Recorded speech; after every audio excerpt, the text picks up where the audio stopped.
Aburahamu mwene Tera, Tera wa Nahori, Nahori wa Serugi, Serugi wa Lewu, Lewu wa Peregi, Peregi wa Eberi. Hari Aberi na Eberi, ni abantu babiri batandukanye.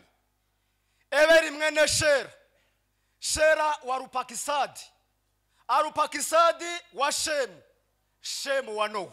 Wagiriye imbabazi n'Uwiteka Imana nyene ngabo. Haleluya.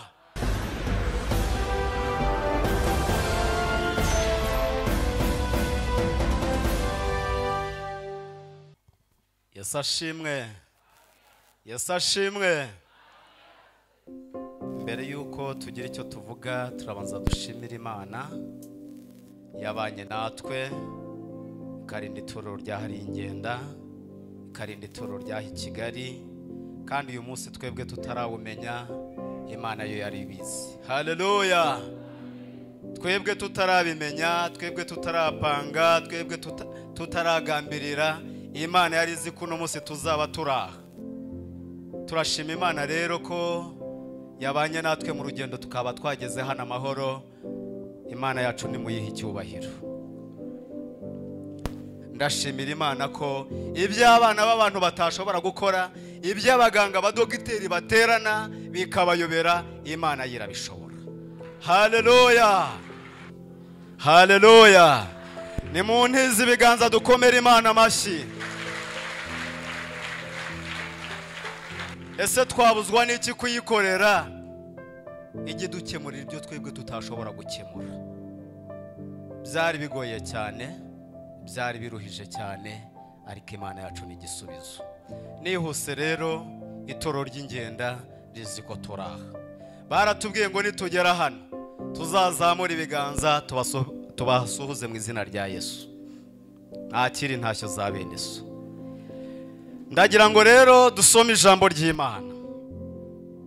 Muraza kumbabarira, hano hantu nabonye urumuri rwaho rutanyorohe, nzi gusoma cyane, ariko mufate Bibiliya mumfashe kugira ngo dusome.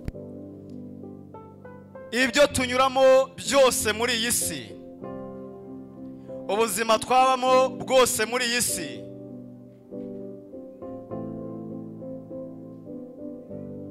hatabaye imbabazi z'Imana nta cyashoboka. Niyo mpamvu ijambo tugiye kuganira kano kanya, tugiye kuganira ijambo rivuga ngo imbabazi z'Imana. Mwihute muturebera amaganya ya Yeremiya ibice 3:22. Amaganya ya Yeremiya ibice 3:22. Mwihute rwose mudufashe kugira ngo iki gihe cyacu tugitware uko kiri. Amaganya ya Yeremiya ibice 3:22. Nifuje ko tuganira ijambo rivuga imbabazi z'Imana. Nawe habonye? Some yego. Yeremiya ibice 3:22. randitswe ngo imbabazi z'Uwiteka nizo zituma tudashiraho. Imbabazi z'Uwiteka nizo zituma tudashiraho. Kuko ibambe rye ritazabura. Kuko ibambe rye ritabura. Zihora zunguka uko bukeye. Zihora zunguka uko bukeye. Umurava wawe ni munini. Rekeraho ngaho. Amen. Wafashwa 23. Imana iguha umugisha. Haleluya. Ndagira ngo mbasabe torero rya Kigali, ntimuze kureba jewe, ntimuze kureba igihagararo cyanjye, ntimuze kureba ukondi, naho nkomoka hari ingendani mu giturage hariya, ariko murebe umuntu uri hano nk'igikoresho cy'Imana. Imana igiye kunyuzamo ibyayo. Nituvuga ngo haleluya, ijambo haleluya riravuga ngo Imana ishimwe. Nimba Imana ikwiriye gushimwa rero, nimba Imana ikwiriye guhabwa icyubahiro, vuga ngo bibe bityo cyangwa iteka ryose. Haleluya. Imana ibaha umugisha. Ni muri uwo murongo turimo, ni muri uwo murongo. Imbabazi z'Uwiteka nizo zituma tudashiraho, kuko ibambe rye ritabura. bene data abakozi b'Imana bavandimwe, mu mwanya wawe urimwo, ndagira ngo kano kanya utekereze ku mbabazi z'Imana. Hari mwene data uvuye hano ushima avuga iby'Imana yamukoreye, ahari yavuze, ahari nawe waguha umwanya wavuga ibyawe, ahari se hari ibibazo by'uburyo butandukanye wagiye uhura nabyo, ariko hatabaye imbabazi z'Imana zagiye zigukingira, uno munsi nahawe ntabwo haba hakibukwa. Imana yagiye kurengera muri byinshi, Imana yagiye turengera muri byinshi yo kabyara.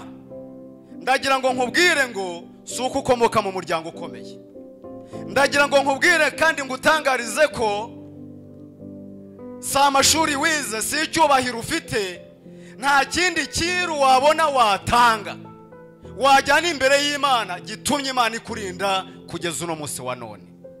Hatabaye imbabazi z'Uwiteka, hatabaye imbabazi z'Imana ishobora byose, ahacu ntabwo haba hakibuka. Ariko kubera imbabazi z'Imana yo kabyara, impanuka iraza ikakurengera, uburwayi buraza Imana ikaguhagararaho, ibibazo biraza Uwiteka akavuga ngo mwana wanjye humura ndi kumwe nawe. Imana iguhumuriza muri byose, kandi guhumuriza itabitewe nuko ukora ibyo gukiranuka. Imana iduhumuriza itabitewe nuko dukomoka mu muryango ukomeye, ahubwo Imana itwitaho bitewe nuko idushigarije kugira ngo tumenye icyo Imana ishaka. Imana yacu ihabwe icyubahiro. Haleluya. Ndagira ngo mu mwanya wawe urimo utekereze, iyo aba bantu bajyaga batekereza bagasubiza amaso inyuma,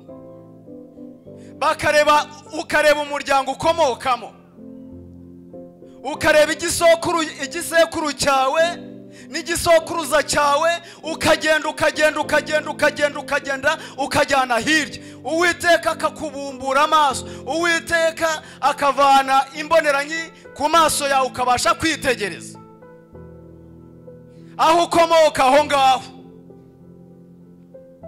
ukareba uko wavutse, ukareba naho wavukiye, Uwiteka akakugirira neza, ukareba uko wakuze nuko uhagaze ubu ngubu, Uwiteka akakugendera ukasubiza amaso inyuma, ukareba uko wize naho ugeze uno munsi wa none. Uno munsi Uwiteka akakugenderera, ukongera ugasubiza amaso inyuma, ukareba bya bindi byose byatambutse mu buzima wanyuzemo. Ushobora kuba warize bikuruhije, bikugoye, n'ababyeyi baca inshuro, cyangwa se ari ugupfundika bapfundika, ariko uno munsi Uwiteka kubera ko hari icyo yashatse kuzaba cyo, uno munsi uri cyo kubw'imbabazi z'Imana. Nimba uracuruza kubw'imbabazi z'Imana, kuko agasozi ukomokaho siko bose ari abacuruzi. Nimba uyobora mu mwanya uyoboramo uwo ari we wose, icyo witwa icyo ari cyo cyose, ntabwo aho ukomoka cyangwa inkomoko yawe ari iguhaye aho uhagaze aho ubu, ahubwo ni imbabazi z'Imana ishobora byose. Unyemereye ukongera ugasubiza amaso inyuma, wareba ko ibyo ukora byose, kugenda kwawe, kugaruka kwawe, ibyo ugambirira byose ari ukubera imbabazi z'Imana.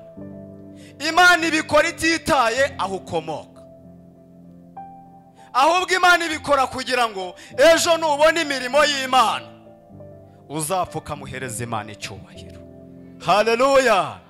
Ndagira ngo umusomye nanone yihute aturebere muri Ezekiyeli ibice 16 umurongo wa 4 kugeza 6. Ezekiyeli 16 4 kugeza 6. Ezekiyeli 16 4 kugeza 6. Imana iguhe umugisha. Ezekiyeli igice cya 16 4 kugeza 6. umurongo wa 4 kugeza ku wa 6. Umutwe w'amagambo aravuga ngo i Yerusalemu hagereranywa n'umugore wabaye maraya. Nibyo. Kavukire yawe umunsi wavutseho umukungwe wawe ntibawushaririye kandi ntibakujabuye n'amazi ngo ubonere.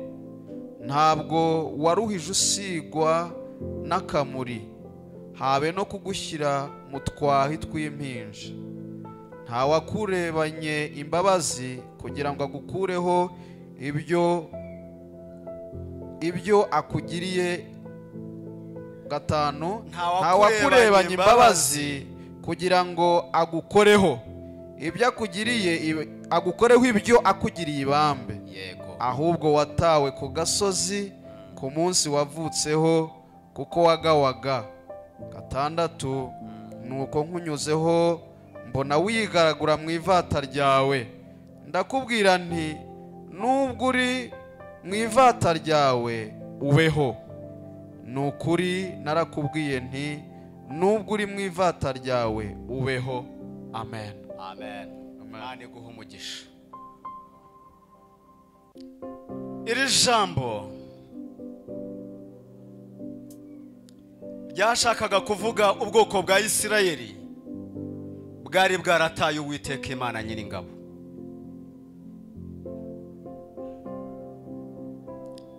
Imana yashakaga kubereka ko bayivuyeho, nubwo bari baragiranye amasezerano nayo yuko bazaba ubwoko bwayo, ikaba Imana yabo, bakayikorera, bakayubaha, bakayumvira, ikagendana nabo.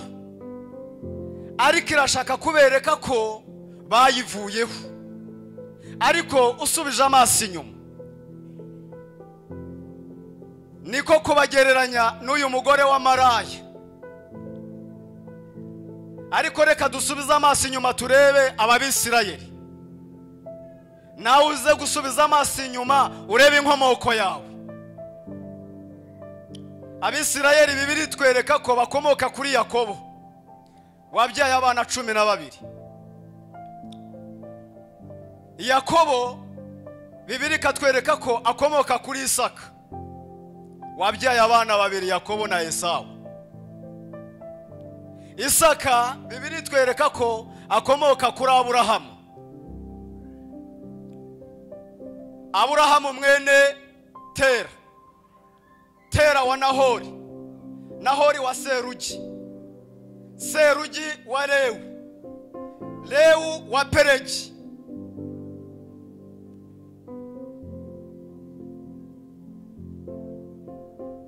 Peregi wa Eberi. Hari Aberi na Eberi, ni abantu babiri batandukanye. Eberi mwene Shera wa Rupakisadi, Arupakisadi wa Shemu wa Nowa wagiriye imbabazi n'Uwiteka Imana Nyiringabo. Haleluya. Iyo dusomye Itangiriro ibice 6 umurongo w'8 uhasoma uharebe ngo ariko Nowa we agirira umugisha ku Uwiteka Imana ishobora byose. Nowa agirirwa imbabazi n'Imana yo kutarimburanwa n'abicyo gihe bari baramaze kwiyanduza. Reba iyo nkomoko yose uyizane kugeza kuri Yakobo wabyaye 12 hakavamo 75. 75 aribo bambutse bava mu gihugu hariya bajya mu gihugu cy'Egiputa. Abo 75 baragenda bagirirwa imbabazi n'Imana ishobora byose. Ubwo bwoko Imana irabuhira, kuko Imana yari yarahaye umugisha Aburahamu, iramubwira ngo nzabana nawe, uzakuvuma nzamuvuma, uzagusabira umugisha nzamuha umugisha.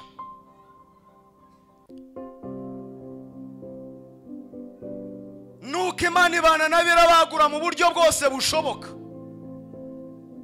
Baragenda baragwira, bagwiriye hara muri kiriya gihugu. cya Egiputa murahazi, ni amateka maremare. Yakobo asanzeyo Yozefu, ngira ngo ahayingayinga mu 1661. Ariko bagezeyo Imana itangiye kubitaho no kwibuka isezerano yagiranye nabo, nuko Yozefu wari uziranye n'umwami wari uhari barapfuye, hari mu 1590. Ariko kubera ko Imana yari yarasezeranye nabo kubw'imbabazi zayo, mu 1526 Mose baravutse. Kubera ko imbabazi z'Imana zari kuri bo, Mose azari nk'umucunguzi, akurira mu buzima bugoye. Abisirayeli bari mu buzima bugoye butaboroheye, ariko mu gihe gikwiriye Imana ihagurutsa Mose nk'umutabazi, kubera imbabazi z'Imana yari bafitiye, uburetwa no gutotezwa k'ubwoko bwayo. Reka mbabwire nubwo twatotezwa, reka mbabwire nubwo twagirirwaho imbaraga n'abanyabubasha, ariko Imana iri mu ijuru irareba. Igihe nikigera izamanukana imbabazi zayo, kandi abanyabubasha bazakorwa n'isoni. Mu 1446 Uwiteka abwira Mose ngo jya imbere y'ubu bwoko, nibutse imbabazi zanjye nagiranye n'umugaragu wanjye Aburahamu, ubayobore, ubacire, ubajye imbere, unyure mu nyanja, ujye mu gihugu cy'isezerano. Baragenda mu myaka 40 yose, ayo ni amateka maremare. Ukuyemo abantu bize imibare, urasanga baragezeyo hara mu gihugu cy'isezerano mu 1406, imyaka 40 yose mu rugendo. Bagezeyo Bibiliya itubwira ngo iki? Imana irababwira ngo nimunyumvira nzabana namwe, nzabarinda, nzababera ubwoko namwe mumbere Imana. Bageze mu gihugu cy'amata n'ubuki, ibyo barabitaye, bibagirwa Imana, batangira gusambana, batangira kuyoboka izindi mana, batangira kuyoboka ibindi bigirwamana, bubakira Imana kutununga ku misozi.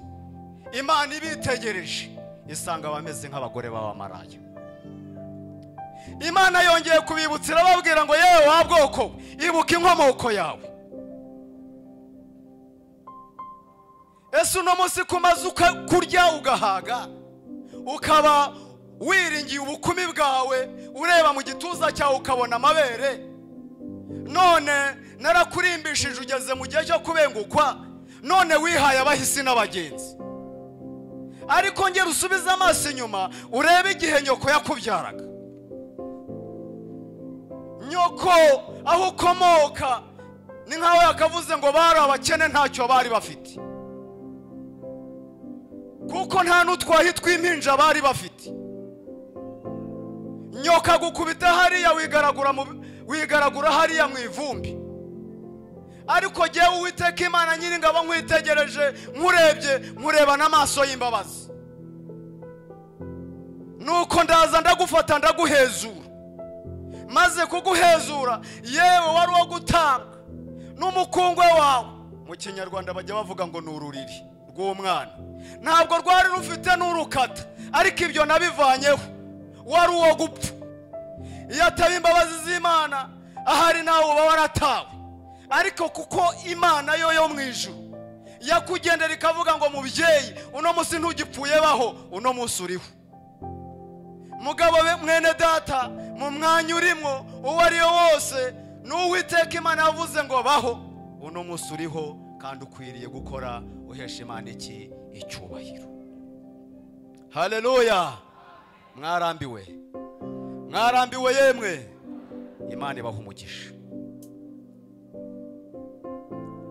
Sikumbwira twebwe wacu ni mu cyaro ntitujya tugendera ku masaha, ariko abanyamujyi mwebwe mugendera ku masaha, kuko uno munsi twebwe tuba twumva ari Sabato yacu, kuko ejo kuwa mbere tuba tuvuga ngo ni imiruho, kuwa kabiri ni imiruho, kuwa gatatu ni imiruho y'ubuzima, kuwa kane ni imiruho, kuwa gatanu ni imiruho, kuwa gatandatu tukaza, kuko atari imiruho se umubwiriza yaravuze ngo byose ni ubusa nta kamaro. Ariko ntituze kubabangamira. Ariko Imana iravuga ngo baho. Bwira mugenzi ngo Uwiteka yaravuze ngo baho uno musore we. Haleluya. Ibyo ngibyo Dawidi yarabivuze neza. Dawidi amaze gusubiza amaso inyuma areba inkomoko ye mu muryango kwa Yesayi, abona uburyo ari akana kagaherereza, aragenda ashyirwa mu ishyamba hariya, ahangana n'intare, ahangana n'idubu n'izindi nyamaswa zose z'inkazi, ntawashoboraga kumutabara, ariko Uwiteka amubera umutabazi kubw'imbabazi ze, amukingira imbabazi ze. Arangije Uwiteka aramuzana, aramurobanura kuba umwami, bamwimikisha amavuta ngo abe umwami. Ariko muri icyo gihe cyo kwimikishwa amavuta, ahari abantu bumvaga ko Dawidi ashubijwe, agiye kuba igisubizo, ariko agiye guhura n'ingorane mu bibazo. Mu mihamagaro yacu tujya duhura n'ingorane. Aragenda ajya kwa Sawuli, Sawuli atangira kumwimuhiga, atangira kumwanga. Ibyo birarangira, aragenda hariya mu ishyamba, aratangira guhunga, atangira kwegeranya abantu. Yewe hari naho uzasanga Dawidi yageze kwa Kishi yigira umusazi kugira ngo akunde abeho, ariko imbabazi z'Imana zari zimuriho.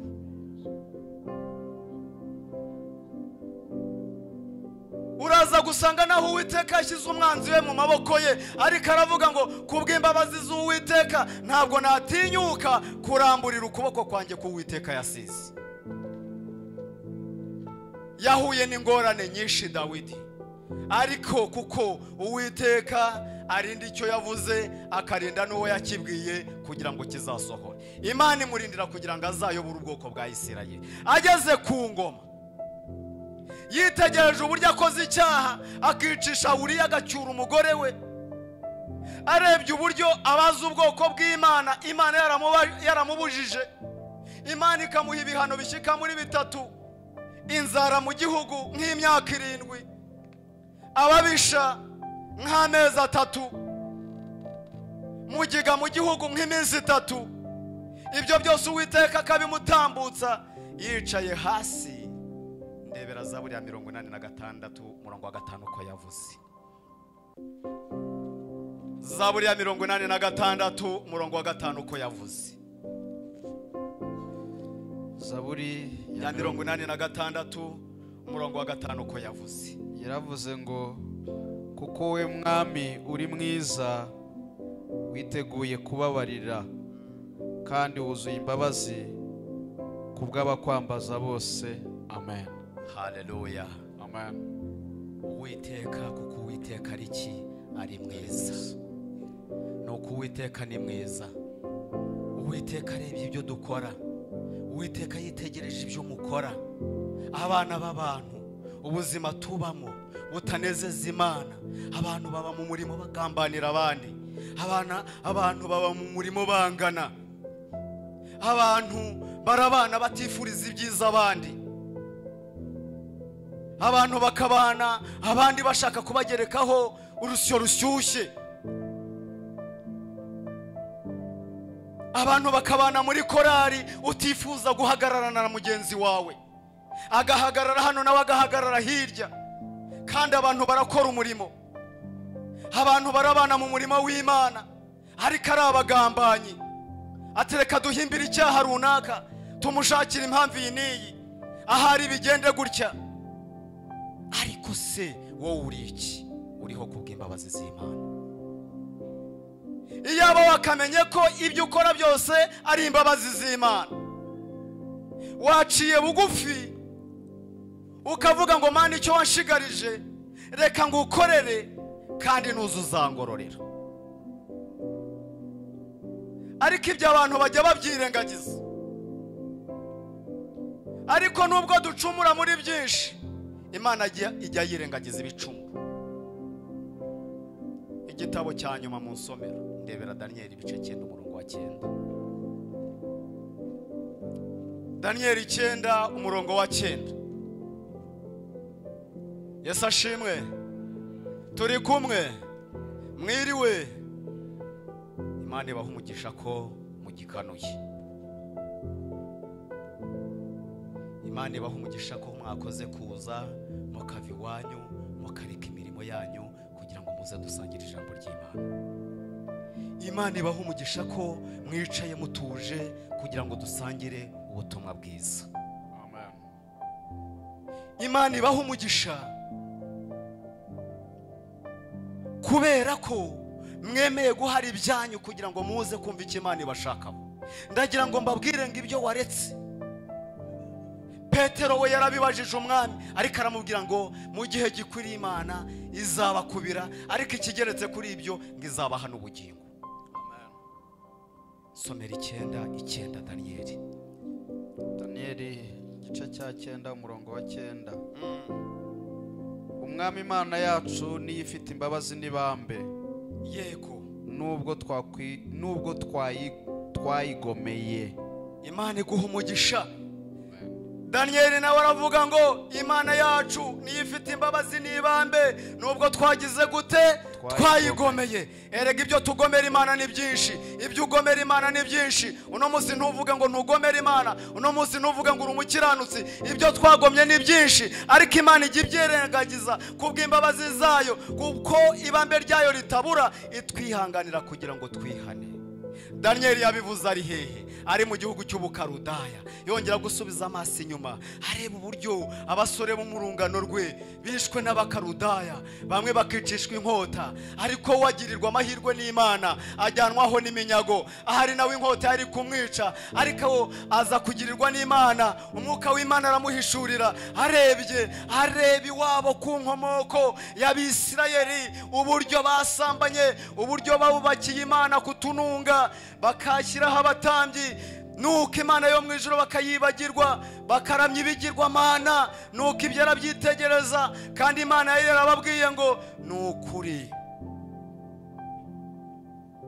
nimunta nanjye nzabata, nimundeka nanjye nzabareka.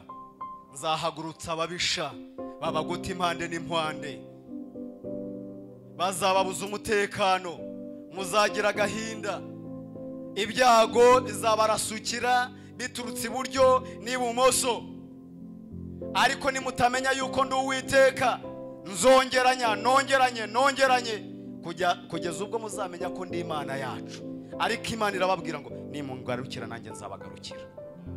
Ari hariya rero agirirwa umugisha n'Imana, asubiza amaso inyuma, areba ubwami bwa Isirayeli uburyo bwari bukomeye, ariko abona uburyo buhangutse mu kanya gato. Abami bo ku mpera y'isi barahagurukaga, atereka tugiye Yerusalemu tujye kureba ibyaho, abagabekazi b'ikusi n'abandi, ariko kubera kwishyira hejuru no kwihimbaza bitumye Imana ihangura ubwami bwabo. Iragenda ibanza ikubita ubwami bw'Isamariya bwo mu majyaruguru. Isamariya bwari imiryango 10, ibuteza Abashuri, baraza barabakubita muri 721, bavanaho barahanagura. Hasigara ubwami bwo hepfo bw'imiryango 2 ya Yuda na Benyamini. Imana iravuga ati reka ndebe ubwo bene wabo bigenze gutya, ndebe ko nabo hari icyo bakwibwira, ariko baranga bakabya ubugome, bava ku Mana ntibayumvira. Imana irareba iti ubwami bw'ahangaha bw'Isamariya mbukubitishije Abashuri, reka noneho mpagurutsa Abakarudaya. Uwiteka ahagurutsa Abakarudaya muri 605 ku ngoma y'umwami witwaga Yehoyakimu.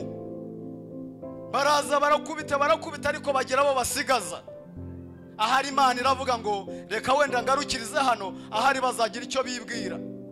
Bamwe bajyanwaho iminyago, ariko imitima y'abasigaye ikomeza gushayisha no kugomera Imana. Nyuma y'igihe runaka nanone Imana ihagurutsa ubwami bw'Ubukarudaya, ati genda usubireyo. Nanone ntabwo bongeye kungarukira, buraza burakubita buvanaho uwo mwami, bushyiraho undi, barongera baragenda. Nanone banga kugarukira Imana, bakabya ubugome. Imana irongera bagarura ku nshuro ya 3. umwami witwaga Sedekiya cyangwa Zedekiya muri 586 baraza ubwami barahanagura bwari bufite umurwi Yerusalemu bavanaho barajyana n'aba basore nuko byari bimeze. Ariko Daniel ageze hari ashubije amaso inyuma atari kunyira abayazana y'iki kibazo yabaye. Twebwe n'abadata n'abasogokuruza twagomeye Uwiteka. Arapfukamye rero ari gusenga aravuga ati Imana yacu ni ifite imbabazi n'ibambe nubwo twagize gute nubwo twayigomeye. Bene data reka nsoze babwira ngo n'umunsi wa none menya kuriho ko bw'imbabazi z'Imana. Nuza kumenya kuriho ko bw'imbabazi z'Imana ukaba uri umuririmbyi ukaba uzi ko uririmba bitewe n'imbabazi z'Imana, n'abayobozi ntibazavunika. Ntabwo bazakubwira ngo muririmbyi genda gutya genda gutya genda gutya genda gutya, ahubwo bitewe n'uko uriho ku bw'imbabazi z'Imana wa mukobwa we uzavuga ngo reka nkore icyo Imana ishaka kubera ko ndiho ku bw'imbabazi zayo. Hari abandi bakobwa bo mu rungano rwawe uno munsi b'indaya bicuruza, ariko kuki wowe utabarirwa muri abo? Ni ukubera imbabazi z'Imana. Nimba ari imbabazi z'Imana rero reka kwirirwa uhangana n'abayobozi. Nimba uzi ko ari imbabazi z'Imana reka kwirirwa uhangana n'abayobozi ba korari. Nimba uzi ko ari imbabazi z'Imana wihangana n'ubuyobozi bw'itorero, ahubwo kora icyo Imana ishaka kubera ko igushigaje ku bw'imbabazi zayo. Musore uri mu murimo uri kuririmba cyangwa udiyakona, menya ko hari abandi basore batari muri uwo mwanya bawifuje bawubuze.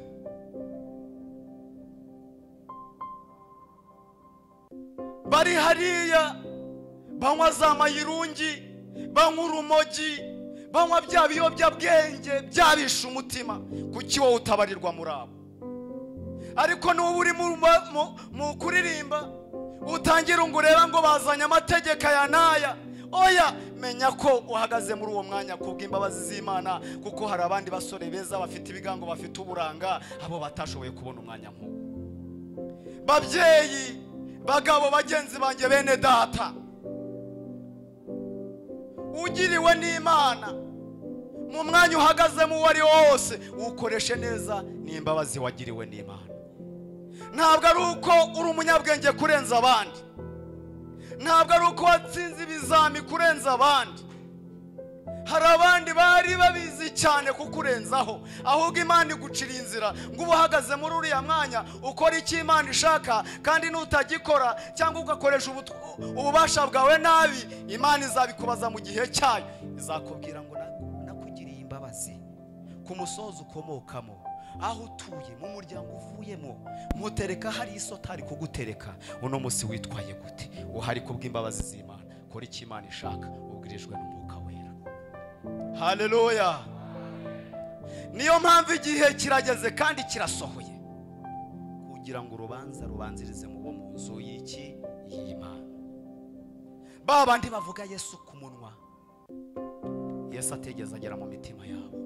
Turabafite bene data. Yesu ashimwe.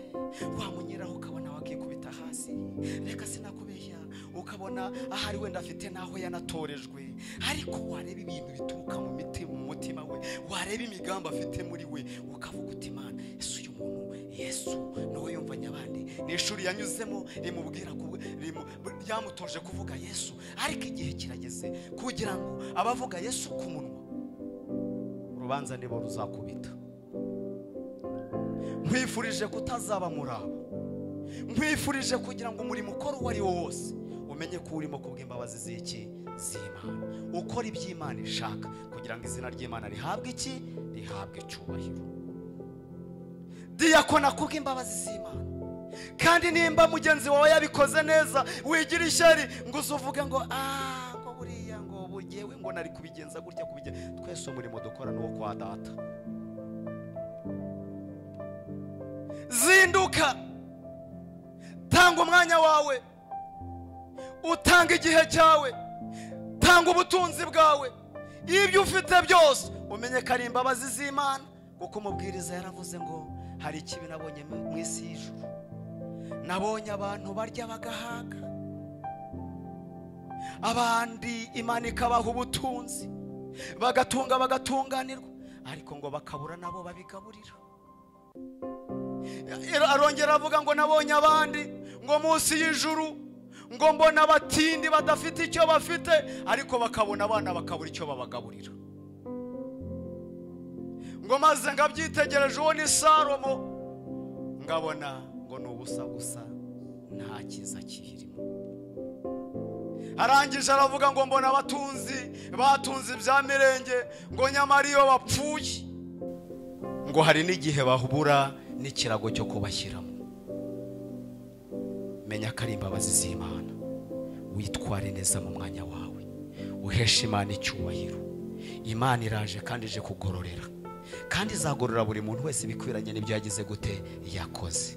Tujya twibashya ngo Imana ntizakora. Imana izakora kandi izakubita.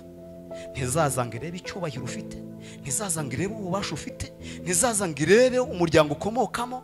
Imana izakubabwira ngo wa mwanya naguhaye ko nawe ugahaye kubw'imbabazi zanjye wawukoresheje uti.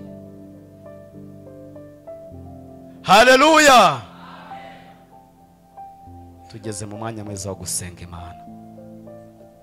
Tekereza ku mbabazi Imana yakugiriye, urebe uko ubanye na mugenzi wawe, urebe uko ukora umurimo w'Imana, urebe nimba uyoborwa n'umwuka wera iby'Imana ikubwira. Ubundi nurangiza uvuge ngo Mana, ndabizi kuri Imana y'ibambe n'inyembabazi, nubwo nakiraniwe, nubwo nakoze ibyo gukiranirwa, ariko nshiye bugufi kugira ngo mbabarire nkora umurimo uko bikwiriye. Maze uyu mwanya ugitekereza ibyo, uhaguruke. Imana y'amahoro ibaha amahoro kandi ibaha umugisha, ibaha ihumure ryo mu mutima, ibaha amahoro aturuka mu ijuru, kuko mu isi ho nta mahoro ahari. Mu isi tuvuga iby'amahoro, ariko nta mahoro nayo. Ni igicucu cy'amahoro, ariko amahoro y'ukuri afitwe n'ufite Yesu.